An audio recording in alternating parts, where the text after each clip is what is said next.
Bienvenue. Dans cette vidéo, on va traiter de corriger l'exercice numéro 2 de l'examen national 2005 session normale sur la probabilité, branche sciences expérimentales, qui nous dit une urne contient 3 boules blanches et 7 boules noires.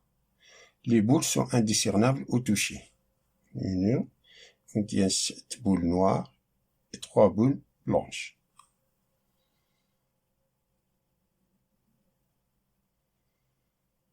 Il nous dit, on tire au hasard simultanément 2 boules de l'urne, soit grand A et grand B, 2 événements suivants. Grand A, les 2 boules tirées sont noires. Événement B, parmi les 2 boules tirées, une boule au moins est blanche. On doit montrer que la probabilité de l'événement A est égale à 7 sur 15 et que la probabilité de l'événement B est égale à 8 sur 15.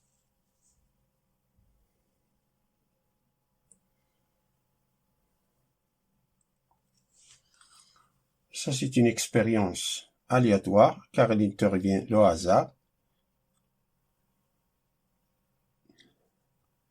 Et quand on trouve dans un exercice le mot simultané, il faut immédiatement penser aux combinaisons. Attention, si l'ordre n'est pas important.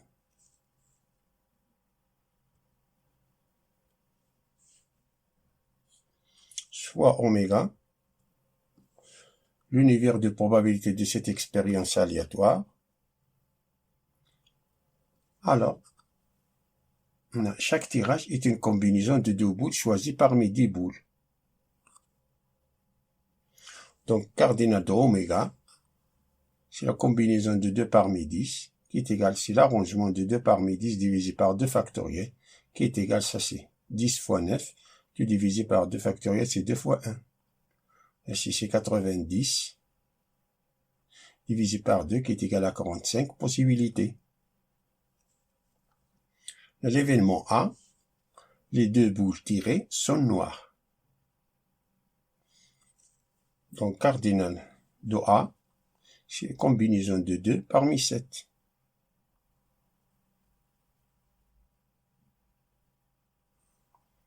Ça est égal à l'arrangement de 2 parmi 7 divisé par 2 factoriel, c'est 7 fois 6, divisé par 2 fois 1, ça c'est 42, divisé par 2, c'est 21 possibilités. Comme les boules sont indiscernables au toucher,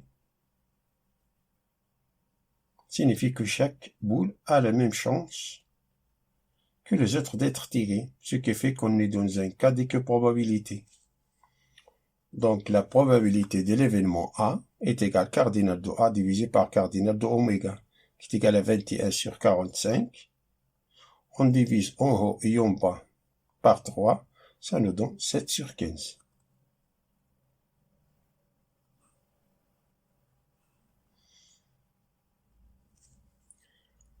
Passons à calculer la probabilité de l'événement B. C'est-à-dire que l'événement B, parmi les 2 boules tirées, une boule au moins est blanche. Ça signifie que une boule blanche peut tirer une boule blanche et une boule noire, ou bien de tirer 2 boules blanches, que les 2 boules tirées sont blanches. C'est-à-dire que le cardinal de l'événement B, une boule blanche, c'est-à-dire c'est la combinaison de une boule blanche parmi 3, et se traduit algébriquement par la multiplication fois combinaison de une boule noire parmi 7. E se traduit algébriquement par l'addition, c'est les 2 boules sont blanches, c'est-à-dire la combinaison de 2 boules blanches parmi 3. On a 3 boules blanches. Ça est égal, ça c'est 3 fois 7, 3 fois 7, plus, ça c'est 3, qui est égal, c'est 21 plus 3 est égal à 24 possibilités. Donc la probabilité de l'événement B est égal cardinal de B divisé par cardinal de oméga, qui est égal à 24 sur 45. Si on divise par 3 en haut et en bas, ça nous donne 8 sur 15.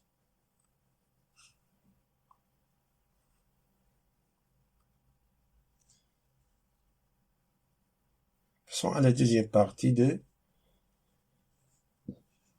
l'exercice, qui nous dit: on considère l'expérience aléatoire suivante. On tire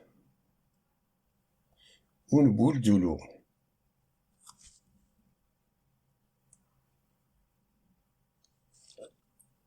Si la boule est blanche, on arrête le tirage. Si la boule est blanche, on arrête le tirage.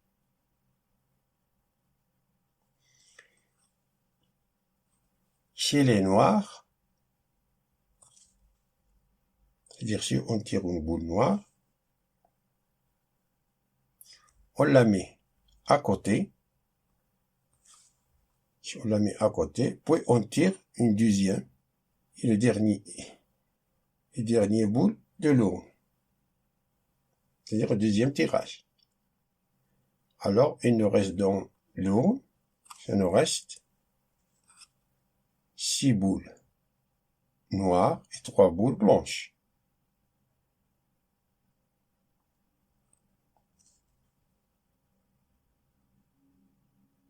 Et dans le deuxième tirage, on peut tirer une boule noire ou bien une boule blanche.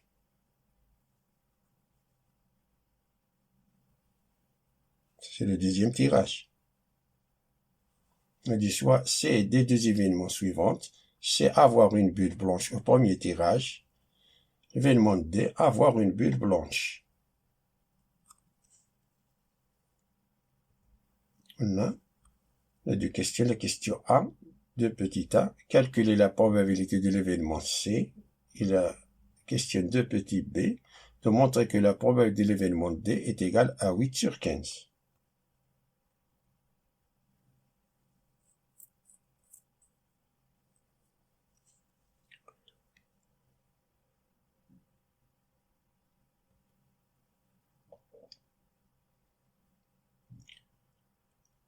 Avant de répondre aux questions, on va continuer avec la construction de l'arbre pondéré.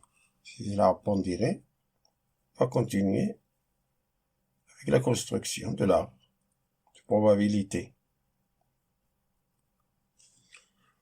Dans le premier tirage, c'est le premier tirage, si on tire une boule blanche, on arrête le tirage. Et la probabilité de tirer une boule blanche est de 3 sur 10.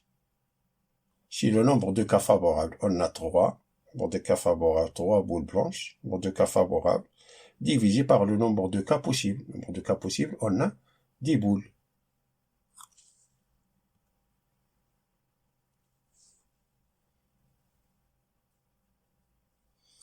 Ici, on tire une boule noire.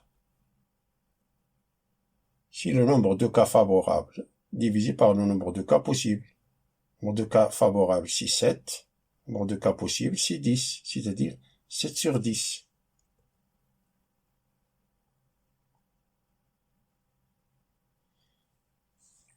Donc, si la boule tirée est noire,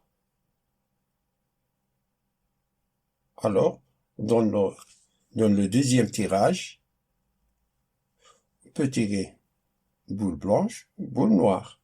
Je tire la boule blanche, si le nombre de cas favorables divisé par le nombre de cas possibles. On a cas favorable, si on a 3 boules blanches, divisé par le nombre de cas possibles, c'est-à-dire on a ici 9 boules. 6 boules noires et 3 boules blanches. 3 neuvièmes. Si on tire une boule noire, si le nombre de cas favorables divisé par le nombre de cas possibles, c'est-à-dire on a 6, divisé par 9. 6 neuvièmes.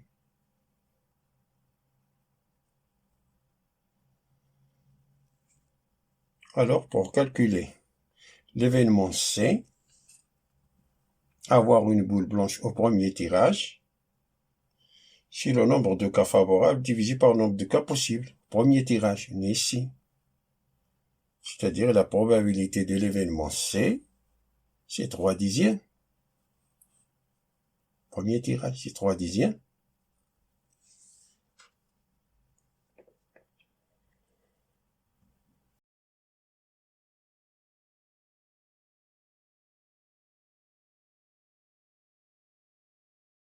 Il est question de petit b de montrer que la probabilité de l'événement D est égale à 8 sur 15. Au premier tirage, c'est-à-dire d'avoir une bulle blanche, au premier tirage, ou d'avoir une boule blanche au deuxième tirage.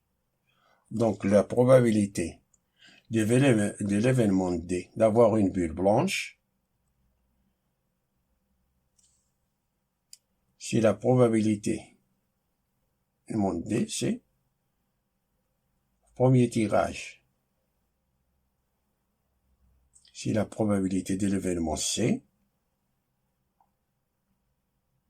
ou d'avoir une bulle blanche au deuxième tirage. C'est-à-dire 7 dixièmes fois 3 neuvièmes.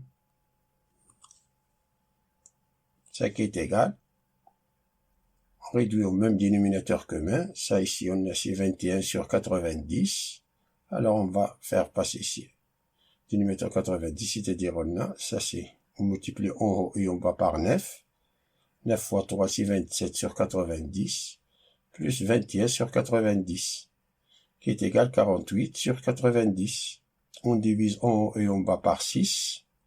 48 divisé par 6, c'est 8. 90 divisé par 6, c'est 15. C'est 8 quinzièmes. Ça nous donne 8 sur 15.